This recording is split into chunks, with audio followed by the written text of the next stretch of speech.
में भारत में जहांगीर के शासनकाल में यूरोपीय व्यापारियों के द्वारा आलू की जो आमद है वो भारत आ सकी। वास्तव में आलू का जो उत्पत्ति स्थल है वो एंडीज क्षेत्र अमेरिका का है, परंतु आज के ज़माने में पूरी दुनिया में गेहूं और चावल के साथ सबसे ज़्यादा खाद्य के तौर पर इस्तेमाल की जा रही जो एक पादप व्यवस्था है या पादप की अवधारणा है वो आलू है।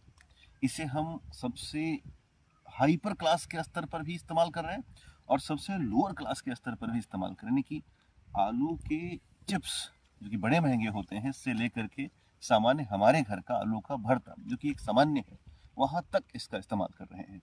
तो हम इसके दो स्तर पर चर्चाएं शामिल कर रहे हैं। एक तो इसका हमने इतिहास देखा, दूसरा आलू की जो बॉटनी है वो ये है कि यह एक प्रकार का भूमिगत तना है। यानी इस समय जो अगर मैं कहूँगा इसको थोड़ा जूम कीजिएगा तो इस समय जो आलू का ये एक पौधा आपको दिख रहा है इसके अंदर तने का विकास हो रहा है जो कि भूमिगत है, अंडरग्राउंड है।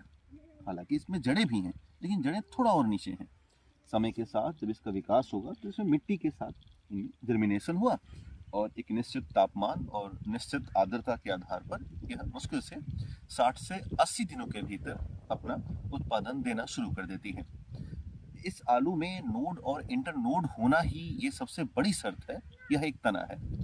आलू को कभी भी जैसे मान के चलो पानी की यहाँ पर एक नाली बनी है, क्यारियों के जरिए इसकी सिंचाई होती है।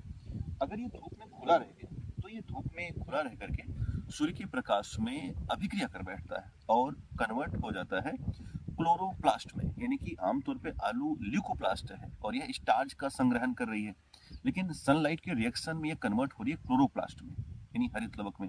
जब ये बन रहा होता है उसी दौरान आलू की जो बाह्यतम रचना है उस बाह्यतम रचना में एक विशेष जहरीला और कार्सिनोजेनिक रसायन सोलिन का निर्माण हो जाता है। इसलिए आमतौर पर आलू को एक उचित मिट्टी के साथ हमेशा, जैसे मान लो कि ये आलू का पेड़ खुला हुआ है तो इसको हम ढक करके जाए प्रॉपर तरीके से, जिससे कि इनके जो तने विकसित हों उनमें धूप यानी कि सूर्य के प्रकाश की डायरेक्ट आमद ना आने पाए। खैर, उम्मीद करता हूँ कि आपके घर में भी आलू की बुआई हो रही होगी या प्रत्यक्ष अथवा अप्रत्यक्ष आप इसका सेवन तो करते होंगे।